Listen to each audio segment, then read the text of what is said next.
নির্ণয়ের ক্ষণ। প্রত্যেক পদে আগামী মুহূর্তের নির্ণয় করতে করতে যেতে হয়। আর নির্ণয় নিজের প্রভাব রেখে যায়। আজকের নেওয়া নির্ণয় ভবিষ্যতের জন্য সুখ বা দুঃখ লিখে রেখে দেয়, না কেবল নিজের জন্য, নিজের পরিবারের জন্যেও, আগামী প্রজন্মের জন্য বটে। যখন কোনো সংশয় সামনে এসে দাঁড়ায়, মন ব্যাকুল হয়ে যায়, অনিশ্চয়তায় ভরে যায়। নির্ণয়ের সেই ক্ষণ এক যুদ্ধে পরিণত হয়, আর মন হয়ে ওঠে যুদ্ধভূমি। অধিকাংশ নির্ণয় আমরা সংশয় থেকে বার হওয়ার জন্য নিই না, কেবল মনকে শান্ত করার জন্য নিয়ে থাকি। কিন্তু কেউ কি ছুটতে ছুটতে খাবার খেতে পারে? না। তবে কি যুদ্ধে যুঝতে থাকা কোনো মন সঠিক নির্ণয় নিতে পারে? বাস্তবে শান্ত মনে যে ব্যক্তি নির্ণয় নেয়, সে নিজের জন্য সুখময় ভবিষ্যৎ নির্মাণ করতে পারে। কিন্তু নিজের মনকে শুধু শান্ত করতেই যদি কেউ কোনো নির্ণয় নেয়, তবে সে ব্যক্তি নিজের জন্য ভবিষ্যতে কাঁটা বৃক্ষ রোপণ করে। স্বয়ং বিচার করে দেখুন।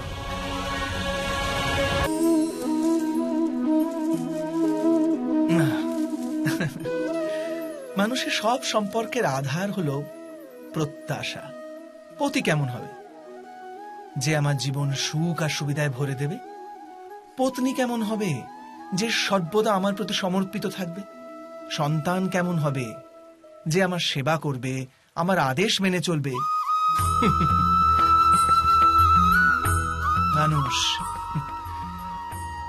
মানুষ প্রেম তাকেই দিতে পারে যে তার প্রত্যাশা পূর্ণ করতে পারে। আর প্রত্যাশার নিয়তি হচ্ছে ভঙ্গ হওয়া। কি করে? কারণ প্রত্যাশা মানুষের মস্তিষ্কে জন্ম নেয়।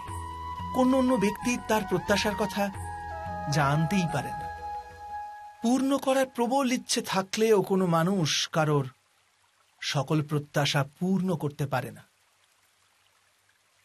আর তার থেকেই জন্ম নেয় সংঘর্ষ। সকল সম্পর্ক সংঘর্ষে পরিবর্তিত হয়ে যায়।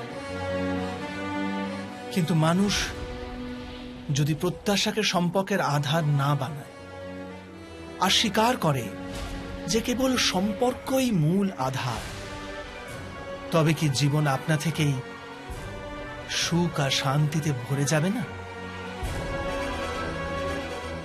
স্বয়ং বিচার করে দেখুন।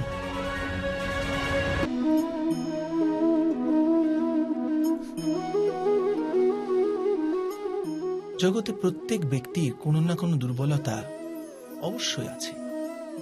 যেমন কেউ খুব অধিক বেগে দৌড়াতে পারে না, কেউ অধিক ভার গ্রহণ করতে পারে না, কেউ কোনো অসাধ্য রোগে পীড়িত হয়ে পড়ে, তো কেউ বিদ্যাপাঠ স্মরণে রাখতে পারে না। এরকম অনেক উদাহরণ আরো আছে। আপনি কি এমন কোনো ব্যক্তিকে জানেন যার সমস্ত প্রাপ্তি ঘটেছে?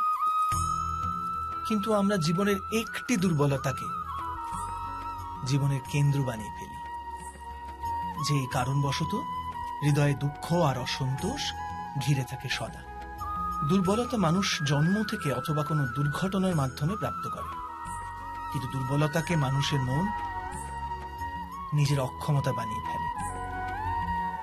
কিন্তু কিছু ব্যক্তি এমনও হন যারা নিজের পৌরুষ আর শ্রমের দ্বারা সেই দুর্বলতাকে পরাজিত করে দেন।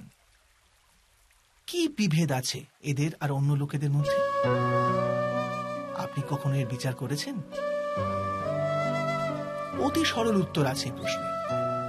যে ব্যক্তিকে দুর্বলতা পরাজিত করতে পারে না, যে পৌরুষের প্রমাণ দেবার সাহস রাখে হৃদয়ে, সেই দুর্বলতাকে পার করতে পারে।